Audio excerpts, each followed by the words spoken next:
Olá pessoal, bom dia! Estamos aqui para dar continuidade aos nossos estudos e hoje nós vamos falar sobre o capítulo 4, certo? No capítulo 4 a gente vai falar um pouquinho sobre essa imagem. O que é que a gente consegue visualizar aqui? A gente está vendo uma bicicleta. Essa bicicleta está como foco aqui na cidade. Será que a gente consegue andar de bicicleta pela nossa cidade? Será que a gente consegue pedalar? Será que aqui na nossa cidade tem ciclovias? Será que eu conseguiria vir da minha casa até o trabalho, até a escola de bicicleta? São questionamentos que a gente pode fazer a partir de agora, certo? Então, o uso da bicicleta é um uso muito beneficente. A gente consegue visualizar e perceber no nosso corpo e no nosso dia a dia os benefícios que esse uso cotidiano poderia fazer na nossa vida. Benefícios na saúde, muita gente sai de casa e vai para uma academia para ficar lá numa bicicleta. Não poluiria o meio ambiente e alivia o desgaste no trânsito. Benefícios na saúde, mexer com o corpo o tempo inteiro. Não poluir o meio ambiente, cuidar do nosso mundo, não é? da nossa vida e aliviar o desgaste no trânsito. Observem que existem países, principalmente no continente europeu, como Dinamarca, Suécia, que tem como o meio de transporte principal a bicicleta. Eles conseguem ter uma grande quantidade de pessoas andando de bicicleta o dia inteiro. Isso facilita muita coisa. Por que facilita? Porque as pessoas deixam os carros em casa e conseguem se locomover com o uso da bicicleta, certo? Isso faz com que o nosso mundo também agradeça de maneira bem prazerosa, bem constante.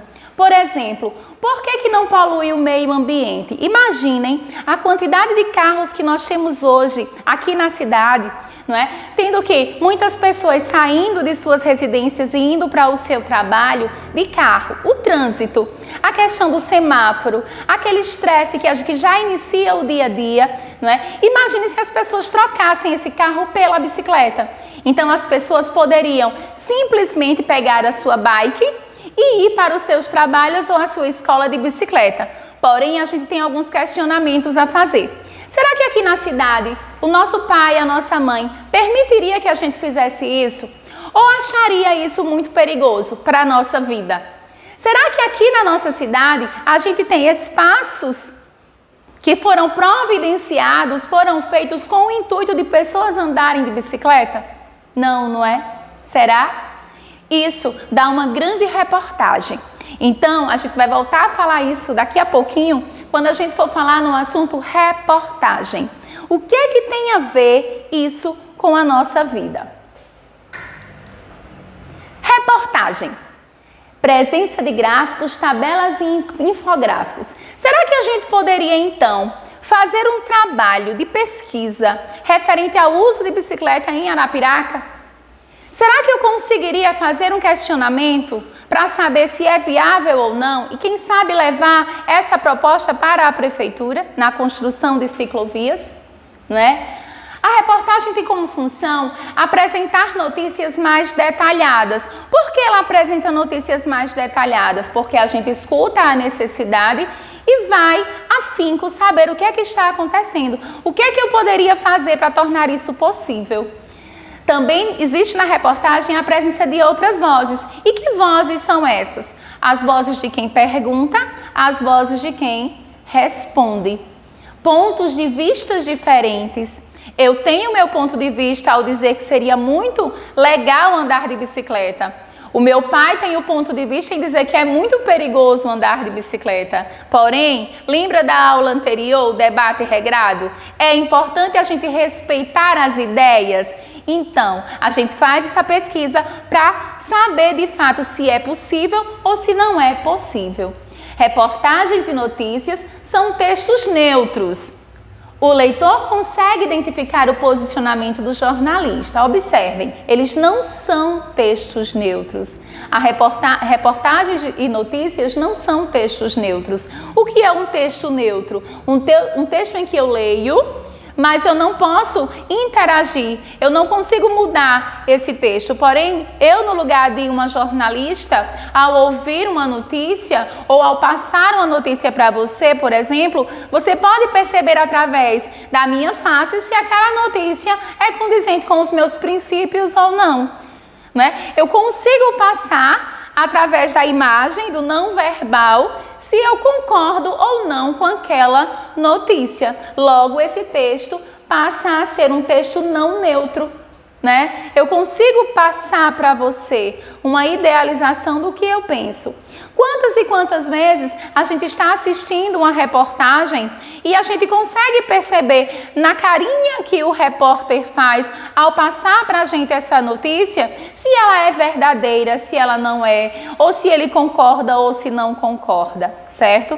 Então vejam, reportagem é isso, é um gênero textual, é mais um gênero textual em que tem aí a presença de gráficos, tabelas e infográficos. Por que gráficos? Porque vai me apresentar questão de valores e quantidades. Ela é bem mais detalhada que as notícias, né? Porque através de uma notícia eu posso dali colocar e fazer uma reportagem, como por exemplo o uso de bicicleta na cidade.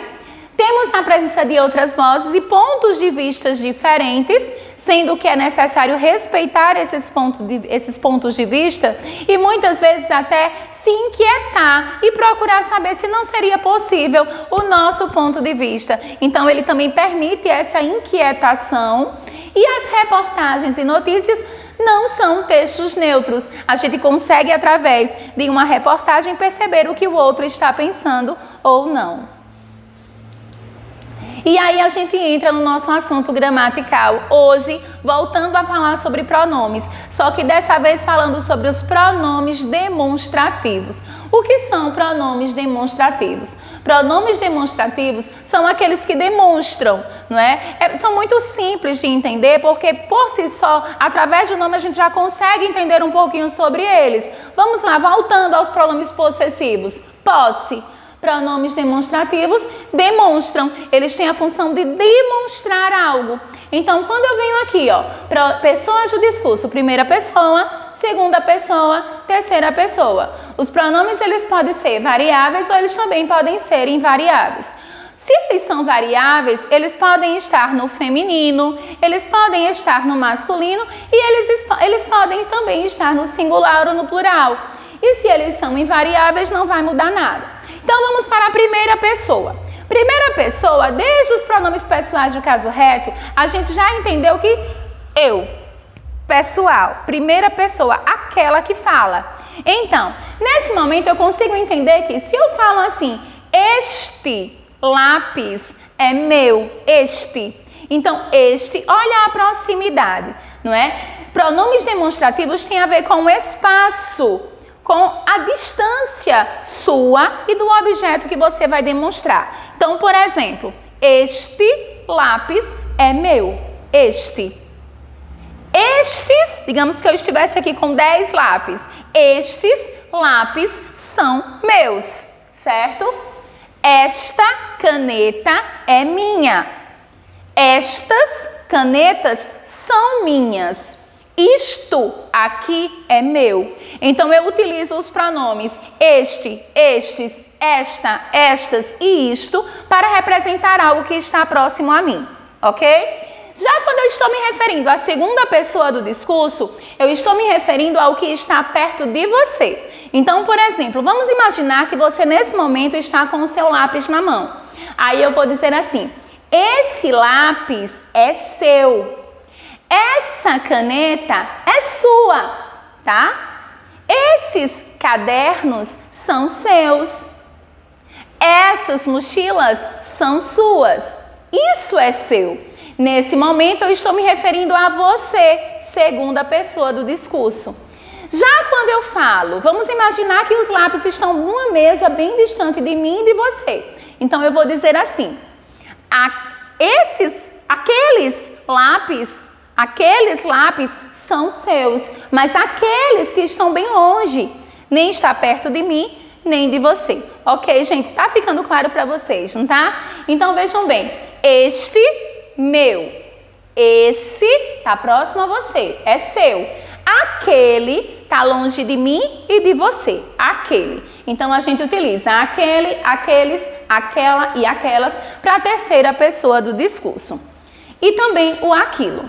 Os pronomes demonstrativos podem se juntar a preposições também, como de, em ou a, apresentando-se sob as formas desse, naquele, daquilo, dessa, aquele, aquela, entre outros. Por exemplo, quando eu estou lendo uma narrativa e essa narrativa diz assim, naquele tempo, o naquele é um pronome demonstrativo que se juntou a uma preposição e ficou naquele.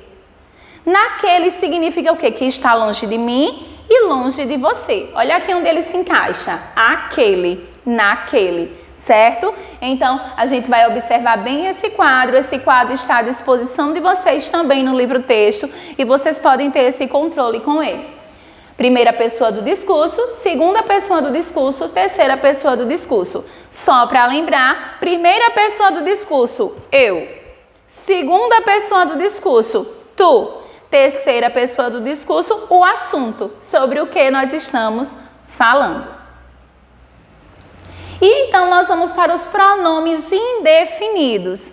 O que são esses pronomes indefinidos? Pronomes indefinidos são aqueles pronomes que deixam alguma coisa indefinida, não dá para entender bem o que é. Por exemplo, quando eu falo assim, qualquer coisa, então qualquer coisa é uma coisa qualquer. Eu não defini que tipo de coisa é essa. Eles também podem ser variáveis ou invariáveis. Quando é que os meus pronomes indefinidos, eles são variáveis? Quando eles variam em singular e plural. Por exemplo, qualquer, quaisquer, bastante, bastantes, algum, alguma, veja, masculino, feminino, alguns, algumas, não é isso? Plural, outro, outra, outros, outras, certo, certa, certos, certas, todo, toda, todos e todas. Já os invariáveis a gente utiliza para representar algo que não está claro, algo indefinido e invariável, que não vai mudar. Por exemplo, quando eu falo assim, alguém chegou. Alguém chegou. Alguém é um pronome indefinido. Quem foi que chegou? Não sei. Alguém. Pode ser homem, mulher, criança, não é? Então ele deixa indefinido. A mesma coisa, ninguém. De quem é isso? De ninguém. Quem chegou, né?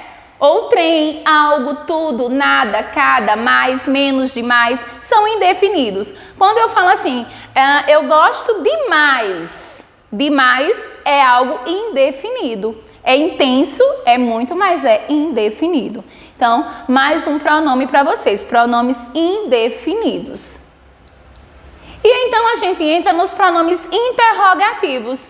Quais são eles, professoras? Que pronomes interrogativos são esses? Os pronomes interrogativos são aqueles usados em frases que contêm perguntas, como o nome já está dizendo, interrogativos.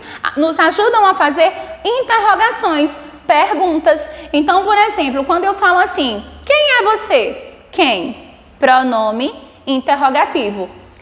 Qual o seu nome? Qual? Pronome interrogativo.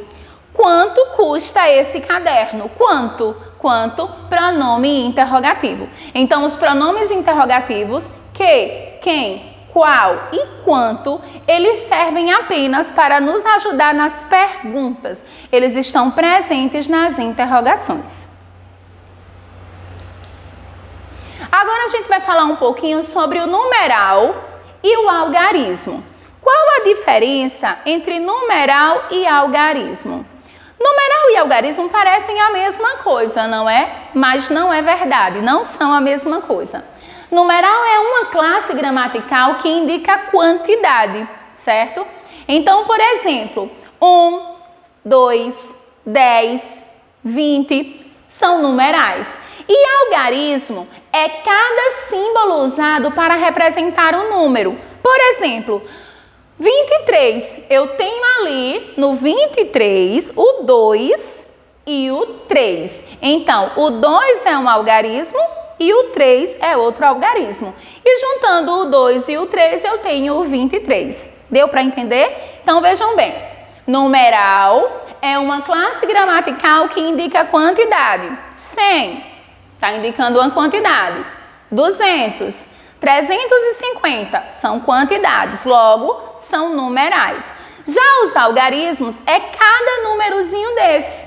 Cada número que vai se juntar ao outro para formar uma quantidade. Aí cada númerozinho eu chamo então de algarismo. Ficou claro? E aí a gente tem uma classificação. Os numerais são classificados da seguinte forma. Os numerais eles podem ser cardinais, eles podem ser ordinais, multiplicativos, fracionários e coletivos, tá? Quando é que o meu numeral ele é cardinal? Cardinais são aqueles que exprimem uma quantidade certa de pessoas. Então, por exemplo, são números que eu falo naturalmente. 1, 2, 3, 4, 5, 10, 20, 30, 40, 52 são números cardinais. Quando é que o meu número ele é ordinal? Olha o nome, ordinal. Ele indica ordem. Então, Joãozinho é o primeiro aluno da fila. Joãozinho está ocupando o primeiro lugar. Primeiro, neste caso, está indicando a ordem de Joãozinho, não é? Indica a ordem dos seres ou das coisas em uma determinada série. Professora, e o que é multiplicativos? O que são esses numerais multiplicativos? São aqueles que indicam multiplicação. Por exemplo, quando eu falo assim, eu ganhei o dobro de bombons que tinha na minha caixa anterior. Dobro. Dobro indica 2 vezes. Dobro está indicando, então, a multiplicação. Logo, dobro é um numeral multiplicativo. Já quando eu falo, eu comi 1/3 dos chocolates. 1/3 está dividindo aqueles meus chocolates em 3 partes e eu consumi uma parte. Logo, esse meu numeral, ele é fracionário. E o que são os numerais coletivos? São aqueles numerais que funcionam como os substantivos coletivos. Eles designam um conjunto rigorosamente exato de pessoas, de animais, de plantas, de objetos e entre outros. Ok, gente? Então, é isso. Até a próxima aula, tá? E assim, façam as atividades do capítulo 4 e até a próxima.